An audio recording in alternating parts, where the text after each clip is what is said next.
What's up, welcome back guys, Brax here, and I just had a call with Kevin King, who's a seven-figure seller on Amazon. We met at Ecom Hub Summit in Vancouver last month, and his talk was one of the longest ones, and he gave a lot of very detailed tips for Amazon sellers.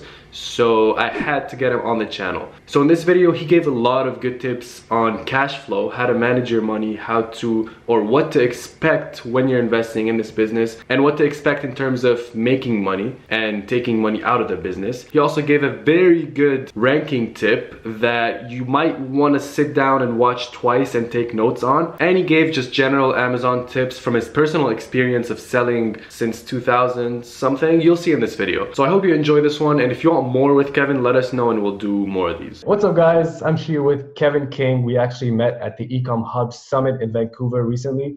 He was one of the speakers that took one of the longest times. How much time was your speech? I think it was originally like 50 minutes. And what did I do? Go like almost 2 hours or something like that? Right. And Something crazy like that. Yeah. it was Um, because people said they wanted more. They wanted to stay, right? yeah, well, it's David gave me that last spot, I think, on purpose. Okay, and he said you can go over a little bit, but then I had cut some stuff out. He wanted me to cover quite a bit of stuff, and so then I got to that point, and he's like back there like 5 minutes, 10 minutes, or whatever it was, 10 minutes. I was like, no way, 10 minutes. I'm not even close. So he had to go check with the convention or whatever and see if he could keep the room a little bit longer without having to pay. And so we stayed a little while longer, and I think everybody was pleased. Yeah, so we're going to talk about a few things that you talked about there.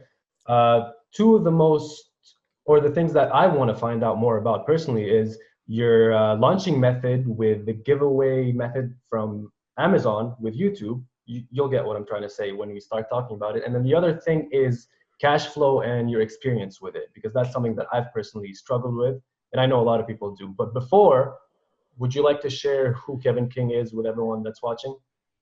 Sure, no problem. Yeah, I've been doing e-commerce about 30 some odd years. I've been selling on Amazon since 2001. I started doing FBA in 2015. I've sell millions of dollars per year on Amazon, and then in addition to that, I speak at like an event that we were at together. I speak at a lot of different events all over the world, and as well as I do a couple trainings. One's for new people called the Freedom Ticket, and one's for advanced sellers called Helium 10 Elite.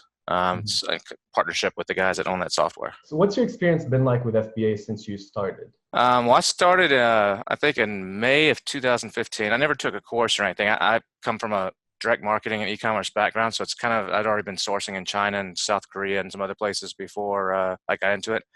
I wasn't the guy that quit his corporate job to do this. I've been an entrepreneur my entire life, pretty much. So, I watched. I think Amazing.com back then they were doing a big push for like ASM4 or something, and they had like a 4-part video series, and I watched that, and I was like, I don't need to pay $5,000 or whatever the price was for this. I can do this. So I jumped in, and I started with a little bit more money than the average person. Most people start, 5, 10 grand maybe, or maybe less, maybe some people a little bit more, but I started with about 200,000.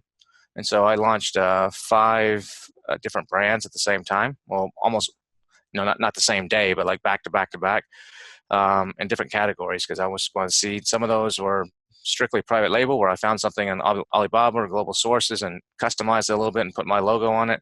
Other ones were I created from scratch, all the way from one of those. I spent about $36,000 on tooling and moldings and stuff for one of the products, electronics product, and developed it from scratch, from prototype all the way up to launching it. So and I did the same thing in the dog space with another product. So it was a mix of stuff, but it was a challenge because in retrospect, I wish I would have done a little bit differently. I'd probably be even better off now. But in this business, my goal is not trying to build $100 million company. To me, it's more about a lifestyle and getting to a certain point. There's a lot of people that sell a lot more than me on Amazon, but I only have, I think, 17 or 18 active SKUs right now. And I keep it lean and mean on purpose. I don't want a big overhead. I've been there in the past where I had an office and lots of people working for me. So I keep it small on purpose. So the biggest challenge probably was, it's like you said, it was cash flow. That's the number one thing that kills a lot of people. I had to learn the hard way. Made some mistakes along the way. I ended up even though I had started with $200,000, like, why the heck do you need cash? That should be plenty of money. And like, other people listening are like, what's your problem, man? Yeah. But the problem was I had a product that was, the first product, $38,000 in molding, and that product landed was $22 landed cost, and that MOQ was 3,000. Ooh. And so, that ate up about half of the money right there on that one product. But that product sold for $89. And Christmas 2015 and into January, I was selling $15,000 to $20,000 of it a day. And so I was just blowing. I was making money hand over fist, but I couldn't, because of it's such an expensive product. I had to spend $18,000 on air freight one time to get like 5 pallets over, because I was going to run out of stock, and it was just going through the roof. And running out of stock on Amazon is like a death knell. It's basically the death bells are ringing. So I had to spend 18 grand on air freight to get them over. And I remember 2 days before Christmas, my family was coming to visit, and I had my buddy and 2 other friends in my garage till like 5 in the morning, labeling and repackaging this, get stuff into Amazon so it'd be there right after Christmas. Checked in, and people could order right after Christmas. But because of that, I had to go out, and I needed more money, and so I had to get creative, because when you're first starting your business, people look at you and like, you're doing $20,000 a day doing what on Amazon? They don't understand it. The banks don't understand it. And to get a proper loan, it takes some time. And I just didn't have time. So I had to end up taking some really high interest rate loans. I call them mafia loans, where they'll actually give you the money in 24 to 48 hours. I wasn't eligible for Amazon lending or anything like that at the time. A lot of these services like Upfund and seller funding and some of these other guys that exist now didn't exist back then. So I had to get creative. And as a result, I got some very expensive loans that were costing me, I think one of them was about $100,000 loan, but I only netted about 85 on that. So on paper it says 100,000, but they charge you a bunch of fees and a bunch of BS stuff. So I got like 85,000. Then the next day, after they deposit 85,000 to my account, the next day they're starting to take like $800 payments every day out of the account, every single day, or for the next 75 days. And at the end of 75 days, I think it's 75 or 90. It was a short window. They end up taking like 130 grand or 140 grand out. So that loan cost me like $50,000 in interest technically. Yeah. But I just looked at it like, okay, this is going to get me 6,000 more units, or whatever the number was that was going to get me approximately 6,000. And I was like, it's costing me $5, $6, $7 a unit. And so instead of 22 landed costs, it's 28. I'm still making good money. Well, then what happened is I learned the hard way that you're playing an Amazon sandbox. You don't have control. And so I actually had someone posted on a Facebook group. This is back before a lot of the tools existed to do this. It said, hey, Amazon loses stuff. They misplace stuff, or you send in 100 units and they only show that they got 97, or customer sends back says he's going to return something. Amazon refunds them, but the guy never sends it back, and so on. You download these spreadsheets and you can file a claim, and Amazon will reimburse you. So I did that. I had 10 units missing of this product that was selling $15,000 plus a day. And so I filed one of these claims, and like 2 days later, the entire listing is suspended. And I'm like, wait, what's going on? And they said, well, we have to do a warehouse bin check, and we got to check 2 different warehouses. And I was like, screw that, man. I don't care. You can have the 10 units, just put the thing back up. I'm losing thousands of dollars every day.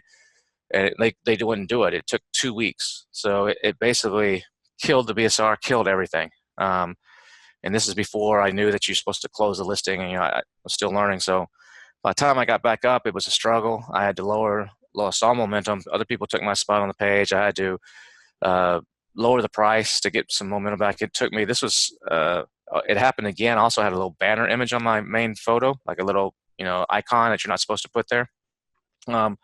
And I got slapped down for that, and I didn't catch it for 2 days. They didn't have all these monitoring tools and stuff that would monitor that. So it just went through a whole series of things. It took me until October to finally get some sales going back up at like $49 instead of $89, and I was able to get rid of the inventory. So that was a hard lesson.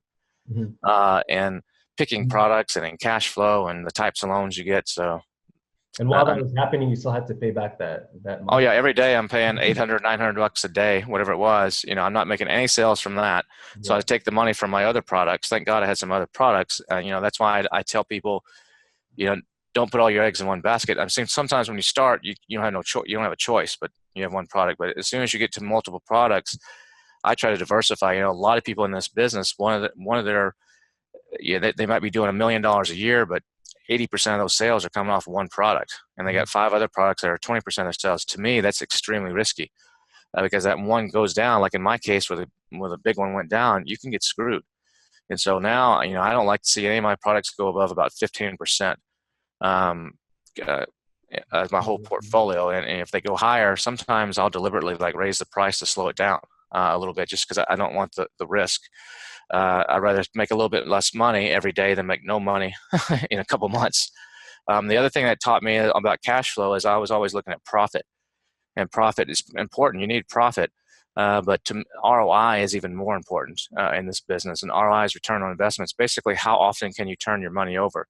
Yeah. For example, I had a crepe maker, was one of my products that I sold, and I was ordering I think it's 1,500 or 2,000 of them, and it took me about 6 months to sell them. You know, this crepe maker, just in that category, you know, selling 10, 15 a day, whatever the number was, something like that. Yeah, like 15 a day. 10 to 15 a day. And so, and it was profitable. I was making, you know, on every one of them I sold, $15 profit after all the Amazon fees and PPC and everything. But my money was tied up for basically 6 months. And that's a really bad ROI, because I could take that same money and put that into find a different type of product where maybe I can order it every month or every 2 months, and I can work and turn that money. And so that changed my whole look on how I pick products and how I analyze everything. And now I look more at the ROI than I do at the profit. It has to have profit, but ROI is much more important to me. So that kind of goes into cash flow as well. The better your ROI, the less money you may need, you know, in the future as you grow and as you scale. And so you're now at 7 figures a year with about 17 products, and you're doing that alone, right? Yeah, I do it alone. I don't have any employees or VAs. Yeah, that's super impressive. And so what's your launch strategy? I want to talk about that YouTube strategy, but what's it like for you when you get a new product in and it's just you doing everything? It takes a little bit of work, but I ramp up PPC. Excuse me. I ramp up PPC from the get-go. You know, I don't wait for reviews or anything. So I overspend on PPC, because you can do all the homework you want and all the research you want with all the keyword tools, and you think, you know, these are the keywords that convert. This is what they're going to buy on. But until you actually get that data, and the only way to get the data, Amazon doesn't give you on organic data, you have to do the PPC. So I will overspend. You know, I don't really care about the ACoS the first couple of weeks. Sometimes it's ridiculous, you know, 300, 400, 500% for a number of reasons. One, I'm spending heavy to be on the first page, and second, I don't have any reviews. So, you know, the conversion rates are lower. But I need to know what keywords resonate with the audience. I think I know, because I've done my homework, but until you throw it in front of people, you know, you think you might make a great steak. You invite everybody over for dinner and you prepared the great steak, but everybody else is, you know, I don't think so. I don't like this steak. You know, some people got sick on it or whatever. So you don't know until you put it out there. And so I do the heavy dose of PPC. I do, in the position I'm in now, I have some Facebook groups, and I have a list, you know, I can go out and do some offers to, some ManyChat stuff. And then the one that you're talking about is, you know, is a good technique. I don't use it every time, but I'll use it if I'm especially in a new niche. So if let's say I'm launching in the, I think the example I gave there was in the beauty niche. So say I'm right now, I've been selling in the pets niche, and I'm going to launch a new product in the beauty niche. Well, my list of buyers are all pets people. You know, they don't care so much about beauty products unless you just make them a killer deal. But I don't want to make them a killer deal at 99% off. I want them to buy something at 20% off, so I get verified reviews and juice the algorithm better. So what I will do is I will go out and, let's say it's a blackhead remover. I think that's the example I gave. It's you know, to remove zits and blackheads off your face. And say mine is like battery powered or USB powered. And it's got some really cool suction things. It looks pretty fancy, like you'd see in a nice spa. And what I'll do is I'll go online and I'll see who, for the word blackhead remover in this case, or one of the other keywords, I'll see who's the best seller. Mm-hmm. And let's say it's some utensils. They're more like the old traditional, like the little things to dig in the skin or something like that. And so what I'll do is I'll actually set up an Amazon giveaway. So this is not a launch service type of thing. This is on Amazon itself. You know, people confuse the term giveaway sometimes, where I will go in and I will see if that product, this competitor's product, has the giveaway option turned on. Sometimes it's not turned on, but you can usually look on the page and it'll say, set up a giveaway for this. You can do it yourself in Seller Central for your own products and your back end under the promotions tab. But if other people have it turned on, you can do one as well. So if they have that turned on, I'll go in there and I'll buy, say, 10 units of this person's product and set up a giveaway. And I'll choose, whatever the options are, one of every 500 or whatever, Amazon keeps changing it, but one of every 500 is going to win. But the option that I require them to do is watch a YouTube video. Before, they have to watch like 10 seconds before they can skip out of it or something. So I force them to watch a YouTube video. That's one of the options Amazon gives you. What you want them to tweet something and watch a video short or a YouTube video. I say watch a YouTube video. And so then what I do is I go out to YouTube and I'll find an influencer. I'll type in blackhead removal or pimples or whatever on YouTube, and up comes all these videos of people talking about different machines, talking about how to do it. Some of them are pretty gross, whatever.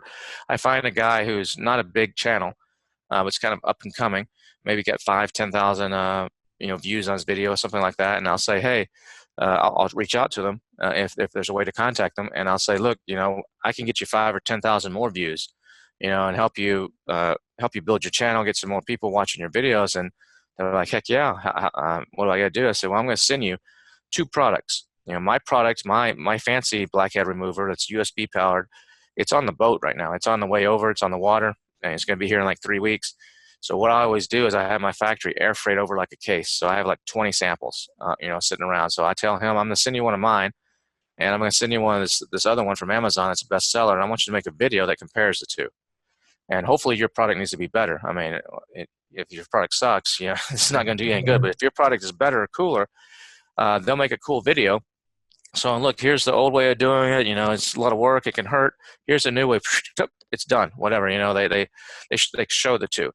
Then I load that video on the Amazon giveaway as the video that they have to watch. And then what I'll do is I will run Facebook ads, and I will go out and I will run Facebook ads to people. I will look for the targets that would be that would fit the zit type of thing, and create some custom audiences, or find a channel that's kind of focused on that and kind of leech off of them. That's a whole nother story about how to do Facebook, but I'll run ads on Facebook saying, you got zits, we're giving away a free tool or whatever, and it's a picture of the competitor's tool. Just click here to get the tool, or to enter. It's on Amazon, so everybody trusts it. So when they click there, it initiates a messenger bot. It doesn't take them straight to Amazon. It initiates a messenger bot and says, hey, we'd love to send you the link. Are you sure you want to win one of these for free? Or whatever you want to say. And they're like, yes, of course. And then that way you get two back and forth. That means they're on your messenger list, which has like a 80 to 90% open rate versus a 5 to 10% maybe if you're lucky on email.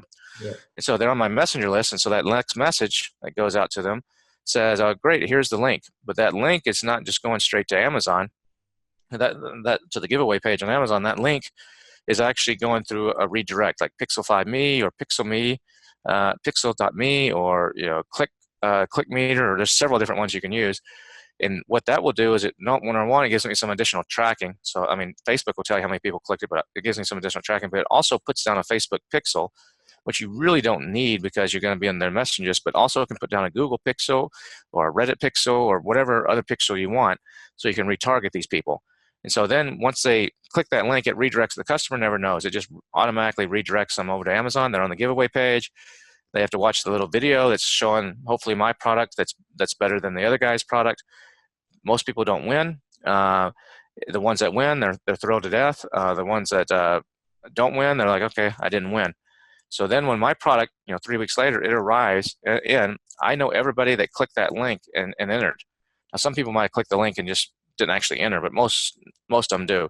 And so I can then go back to Messenger or use the pixels or Google or do YouTube. Since I got a Google Pixel, I can start showing up in front of YouTube videos for people looking for zit. Those same people that want to enter anywhere they go, whether they're looking at a YouTube trailer for the newest Marvel movie, I can run an ad right in front of them.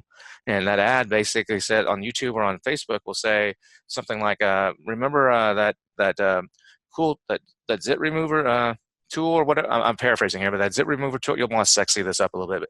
But remember that tool that you got, or that we were giving away like 3 weeks ago and you didn't win? Remember the other one in the video that was cool? Tomorrow from 2 to 6, we're doing a flash sale on Amazon. You've been chosen as one of the lucky people that can participate in a flash sale. We have 200 of these only that we're giving away. They're normally $59.99, but tomorrow from 2 to 6 p.m. Central Time or Eastern Time, whatever you want to do, they're $29.95 or whatever. And so what I'll do, there's several different ways you can do that. You can lower your price down, so it's a full price sale at $29.95, or maybe even go lower, $19.95. So anybody that buys it, it's considered a full price sale, verified review. It helps you in the algorithm.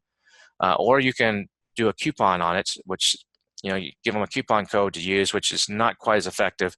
It's a little bit more cumbersome. Or you can put one of the little orange coupons, and then if they just click it, it does it. But you got to set that up in advance and make sure it's all set up and stuff. So there's a process there. So what I usually do is just lower the price temporarily, and then you boom. And that link, though, this time, instead of going to a giveaway page, which before didn't give me any juice, this link this time is in Messenger. Or it's if I'm sending out an email or whatever, the link actually is it's whatever your favorite link is of the day that has keywords embedded in it. The field ASIN or the two-step URL or the brand or whatever you're wanting to use for ranking juice. It's got keywords embedded. So when they go and buy it, I'm getting the keyword juice, and boom, you just have a big launch that if you execute this right, can be extremely effective.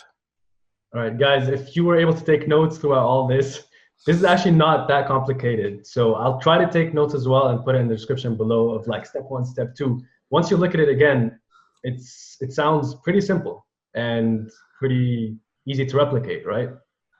Yeah, it's not difficult. I mean, there's some moving parts to it, and you have some choices along the way. But no, it's a cool way to use someone else's product. I mean, your product has to be better. If your product actually sucks or that video is not very good, you get the wrong influencer and it's a piece of crap video, it might not do so well for you. There's some things there, but it doesn't need to be a big professional looking video. Just make sure the influencer's face is in there. And also when you get yours in stock, you could go back to the influencer and you could tell them, hey, participate in the flash sale too, or they can even participate in the giveaway, too, while you're running it. Or the other thing you can do is with that influencer, if once you're up and running on the product and you are eligible for a lightning deal. So what I've done a couple times in the past is I'll go back to, sometimes it's a few months later, I'll go back to that influencer and I'll say, hey, thanks for doing that great video. I hope I see you got 12,000 more views, or whatever. We're running a special. We're going to be running a lightning deal on Amazon, but I'll give your audience first crack at it. If they use this coupon code for, the lightning deal price is going to be whatever, 20, it's normally $49.95. The lightning deal price is going to be $32 or whatever your price is. But for your audience, I'll give you a $20 off coupon so they can get it first, because our last lightning deal sold out in like an hour. So I want to give your audience first even if it didn't, I want to give your audience first dibs. So with this coupon code, they can get it for $29.95 or whatever. It's a better deal, and they get like the pre-sale, the early bird. And so what you do is have them promote that a day or two before your lightning deal, and it will juice the algorithm for your lightning deal and can boost your lightning deal up to the top of the deals page, and actually help your lightning deal be much more successful. Wow. So I want to try this soon. If you guys are not subscribed to the channel, make sure to subscribe, and I'll talk about it once I try it. So we've given some very good launching tips. We've given some very good cash flow tips. Actually, one of the things that I remember very well from your talk was you said if your BSR goes under a couple thousand in ranking, you start panicking. Yeah, actually, for me, I don't like to go under 1,000.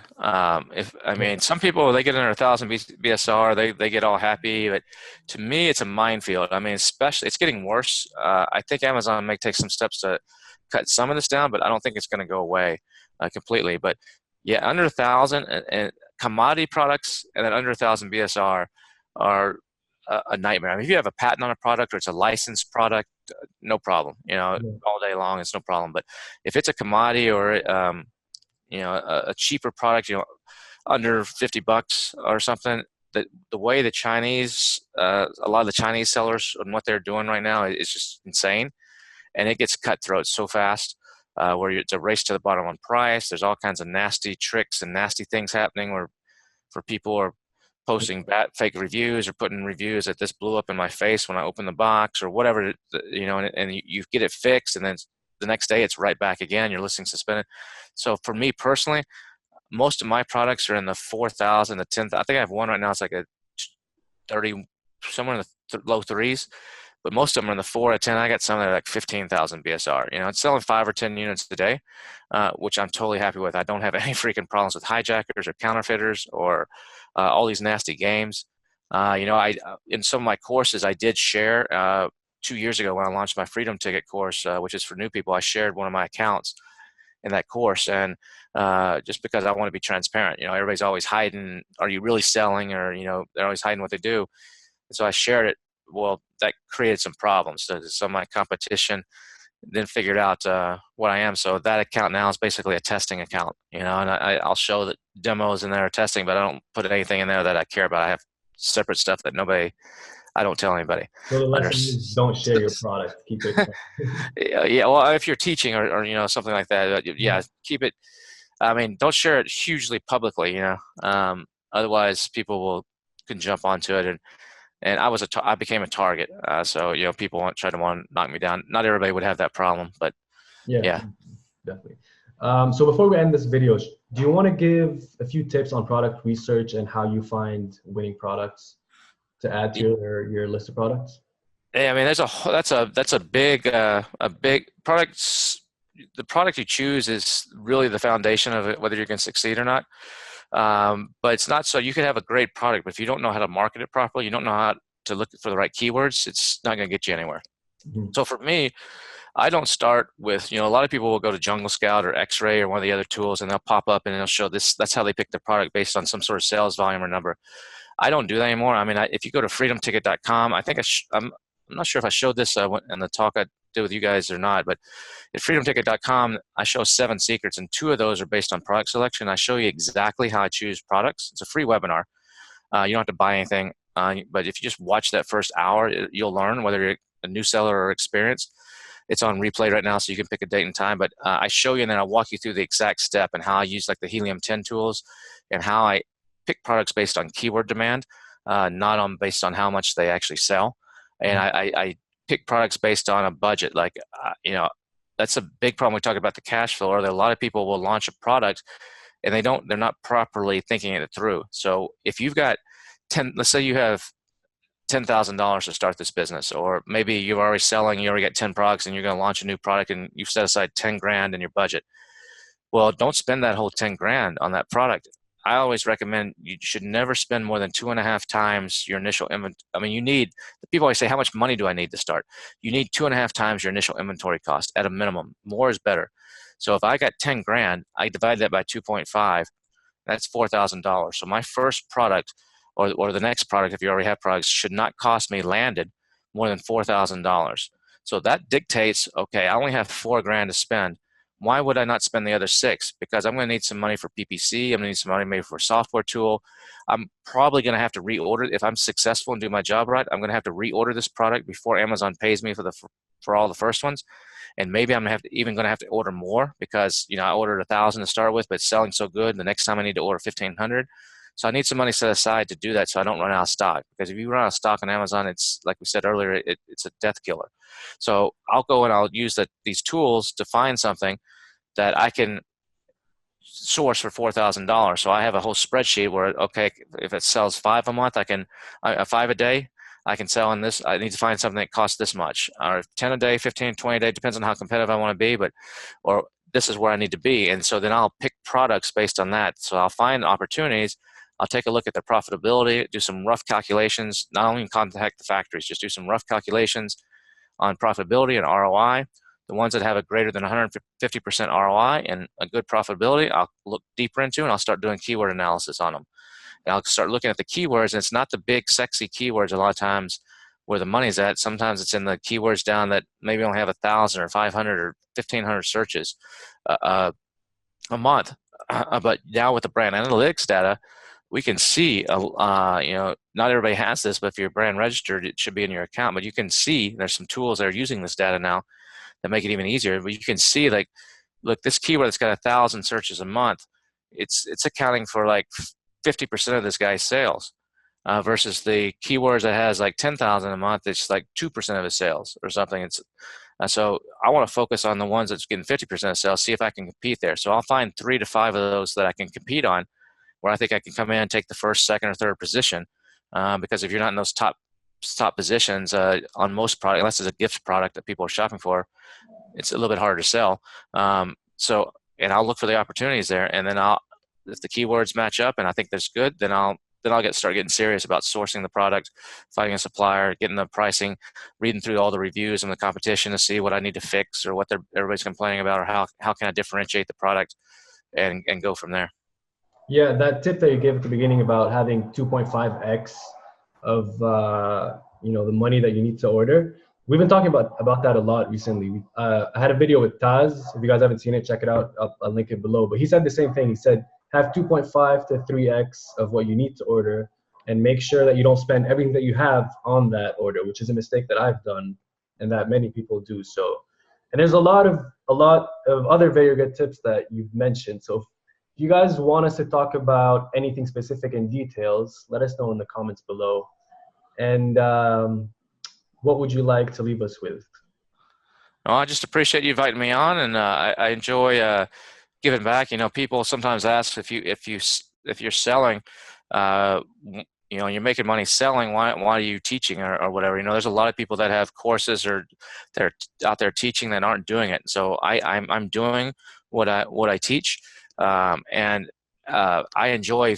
There's so much misinformation, and you get people. There's one of the biggest course guys out there doesn't even really sell on Amazon and hasn't for a while. And I don't want to name names or anything, but a lot of people are taking this course and they're getting getting taken down the wrong path. And there's a lot of that. There's some really good stuff as well. But so I like to come out and say, look, this is the way it is. This is the reality. This is what I'm doing. A lot of people don't want to talk about their failures, or they want to look good to everybody. I'll sit there and say, I lost my ass on some stuff. I had a dog product that went out. I thought it was the best thing ever. And the first 7 reviews were 1 star. I lost like $26,000 on that product from the PPC and the launch and everything. It happens, but that's the reality. This is a business. It's not a get rich quick thing. And so by doing the course stuff and the trainings, that allows me to make money to live on, and I can keep all my money in my Amazon business, because by not having to take a salary out of the Amazon business, I'm able to use that money to keep rolling over for additional products or additional inventory. Or maybe I'm going to, I have 17 products, I'm going to drop 2 and add 3 because the ROI is not right and I need some extra cash or for development or whatever. I can do that, because really, honestly, the best money in this business is not running this business, Amazon business. It's when you actually sell it. And so I made some mistakes when I first started in 2015 that, I'm having to fix before my account's ready to sell. But for most people, like my buddy Scott Deach, it advises a lot of people. He says, something like 60-70% of the money you make is the day you sell, not while you're running the business. And I truly believe that, and I've seen it with some of my friends. So it's a great opportunity. People say, is this Amazon thing, has it run its course? And I say absolutely no. I think it's better than ever. Yes, there's problems. The Chinese guys are doing some crazy stuff. Yes, there's more people trying to sell on Amazon. It's not easy like it was 3 or 4 years ago to just stick your label on something and sell it. Those days are gone. But if you treat it like a real business and really do proper marketing and focus on the fundamentals, not the hacks, you can do very, very well. And plan on, taking you 2, 3, 4 years. Don't plan on quitting your job next week and starting this business and running with it, because there is a learning curve and there's a lot to know. And you're going to make some mistakes along the way, but don't give up. If you made some mistakes and it didn't work out for you, get back up, man. You know a lot more than you did the last time, and you have a good chance of being successful. Yeah. How much do Amazon businesses usually sell for? Amazon business depends on it depends on their usually it's based on the trailing 12 months last 12 months profit. So a small business, if you got like $50,000, $100,000 profit, it might be a 1.5 to 2x. So you might get a couple $100,000.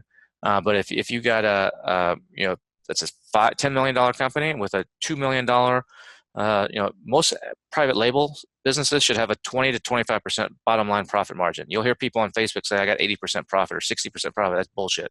No, they don't. They're not factoring in PPC costs and storage costs and returns and whatever else. They may have that as a gross contribution margin or net contribution margin or something, but not bottom line. I mean, I'm not going to say it doesn't happen. There might be a few rare people in supplements or something that happens, but nah, most people 20 to 25%. So if you get up in that 2 million bottom line range, you can sell that for 2.5 to 4x. So so the bigger the number, the higher the multiple. Typically, I'm on the board of advisors for 101 Commerce, which they're buying 101 Amazon businesses right now. They just bought the first 9, about to do another round. But over the next couple of years, and there's another company doing the same thing. So it's a great opportunity. There's over $1 billion out there in available funds to buy Amazon businesses. And you might say, well, if you're making $2 million on your business, why the heck would you sell it? It's because, like what I just said, you're making $2 million on paper, but you're not making $2 million put in your pocket. You might be taking a salary of $100,000 or $200,000. You're constantly depending on how many products you have, you're having to buy new inventory and float inventory and all kinds of. You're going to use that money a lot unless you have really good credit terms. And some people have negotiated really good credit terms, then they can live off a lot more of that. But even if you sell it for $2 million, you put, say, 2.5 multiple, you put $5 million in your pocket that day you sell it. Go pay off some bills, take a nice vacation, treat the husband or wife to a new car or whatever, and then do it again. But now you know what the heck you're doing. Instead of starting with $10,000 or $50,000, you're starting with $100,000 or $200,000. You can come into it with all guns blazing, and you can kick ass. And this time you'll grow it faster, and maybe in 2 years you'll sell that one for another $5 million. And it's great leverage. And that's why all these investment bankers and these family offices and all these people are looking at this business. They're like, there's nothing better. There's nothing out there that can get a better return than a successful Amazon business. I mean, there was probably a few things, but but not too many things. I mean, so that's why they're looking at it, and that's what you can take advantage of. Yeah, that's pretty incredible. Thank you so much for spending some time with us, Kevin. And if people want more from you, where should they go? Well, you can go to my Facebook, amzmarketer.com. It'll redirect you to my Facebook page. You can see some of the videos that I put out and different things from time. Or you can go to freedomticket.com. Like I said, there's a free webinar there. I recommend you just, even if you don't want to buy anything, just go watch that webinar. It'll probably help you. It's like an hour long, and it's solid information. It's not a bunch of fluff. It's actionable, tactical stuff. You'll be taking notes and like stuff that you can do. Or then if you're an experienced seller, you can go to helium10.com/elite. And that'll take you to our advanced training. It's a monthly training that we do for advanced sellers, and I think that it includes their software tool as well, included in that. So those are pretty much the 3 ways. All right, I'll put links to everything in the description below if you guys want to go check out Kevin. Again, thank you so much. You've given some very valuable tips from like real experience. Nothing fluffy. Everything is from real experience. And if you guys have any questions, post them in the comments below. And go check out Kevin wherever he said. I'll link in the description. Also, don't forget to click the thumbs up if you like this video, and subscribe and click on the bell to get notified to see the next ones. All right, see you guys. Peace.